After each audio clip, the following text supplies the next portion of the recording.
अध्याय 9 इज़राइल का चुनाव और पाप।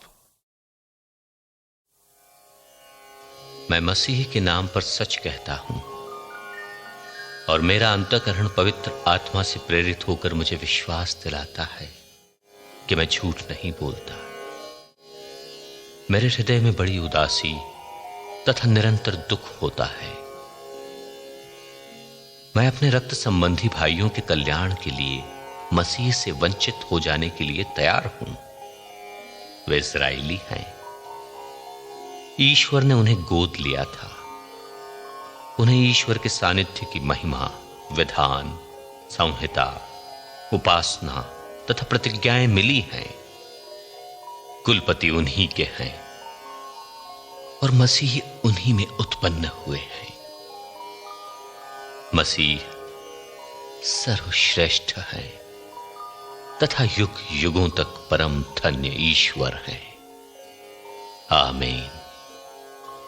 फिर भी यह नहीं समझना चाहिए कि ईश्वर का वचन रद्द हो गया है, क्योंकि इज़राइल के वंश में उत्पन्न सभी लोग सच्चे इज़राइली नहीं हैं और इब्राहिम के वंश में जन्म लेने से ही सभी उनकी सच्ची संतान नहीं हो जाते, क्योंकि धर्मग्रंथ कहता है, जो इसहाक के वंश में जन्म लेते हैं वही तुम्हारे वंशज माने जाएंगे। इसका अर्थ यह है कि जो प्रकृति के अनुसार जन्म लेते हैं वे ईश्वर की संतान नहीं है, बल्कि जिनका जन्म प्रतिज्ञा के अनुसार हुआ वही वंशज माने जाते हैं, क्योंकि प्रतिज्ञा इस प्रकार थी, मैं अगले वर्ष फिर आऊंगा और तब सारा के एक पुत्र होगा। इतना ही नहीं, रेबेक्का एक ही पुरुष हमारे पूर्वज इसहाक से गर्भवती हुई। बच्चों का जन्म भी नहीं हुआ था और उन्होंने उस समय तक कोई पाप या पुण्य का काम नहीं किया था जब रेबेक्का से यह कहा गया, अग्रज अपने अनुज के अधीन रहेगा।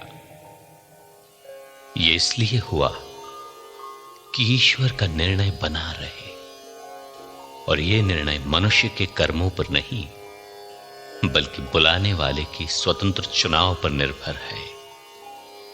इसलिए धर्मग्रंथ में लिखा है, मैंने याकूब से प्रेम किया और एसाव से बैर।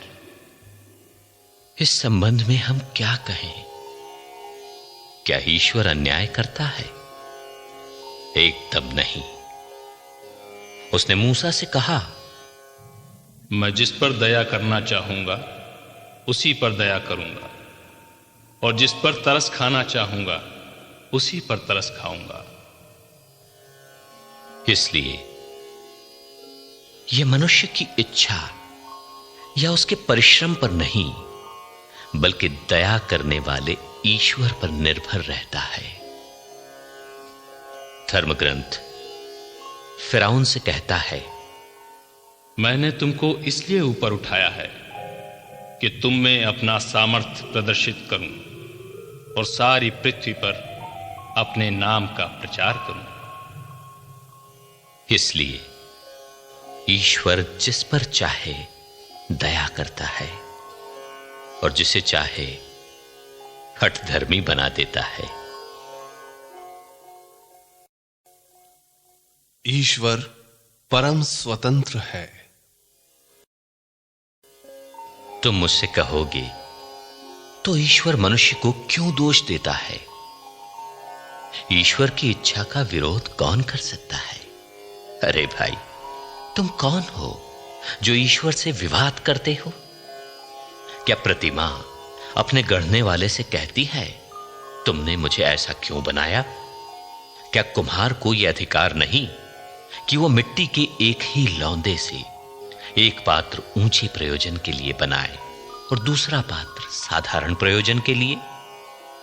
यदि ईश्वर ने अपना क्रोध प्रदर्शित करने तथा अपना सामर्थ्य प्रकट करने के उद्देश्य से बहुत समय तक कोप के उन पात्रों को सहन किया जो विनाश के लिए तैयार थे, तो कौन आपत्ति कर सकता है? उसने ऐसा इसलिए किया कि वो दया के उन पात्रों पर अपनी महिमा का वैभव प्रकट करना चाहता है, जिन्हें उसने प्रारंभ से ही उस महिमा के लिए तैयार किया था। वे दया के पात्र हम हैं, जिन्हें उसने न केवल यहूदियों में से बुलाया, बल्कि गैर यहूदियों में से भी, जैसा कि वो होशिया के ग्रंथ में कहता है, जो लोग मेरी प्रजा नहीं थे, मैं उन्हें अपनी प्रजा कहूंगा, और जो मुझे प्रिय नहीं थे, मैं उन्हें प्रिय कहूंगा। और जिस जगह उसने उनसे यह कहा था, तुम मेरी प्रजा नहीं हो, उसी जगह वे जीवंत ईश्वर के पुत्र कहलाएंगे। इस्राएली कर्मकांड पर निर्भर रहें। ईसायास इस्राएल के विषय में पुकार कर कहते हैं, इस्राएलियों की संख्या समुद्र के बालुकणों के सदृश क्यों न हो, फिर भी उनमें अवशेष मात्र मुक्ति पाएगा, क्योंकि प्रभु पूर्ण रूप से एवं शीघ्र ही पृथ्वी पर अपना निर्णय पूरा करेगा। ईसायास ने पहले भी कहा था, यदि विश्वमंडल के प्रभु ने हमारे लिए राष्ट्र का बीज मात्र नहीं छोड़ा होता, तो हम सोदोम और गोमोरा के सदृश बन गए होते। हम क्या कहें?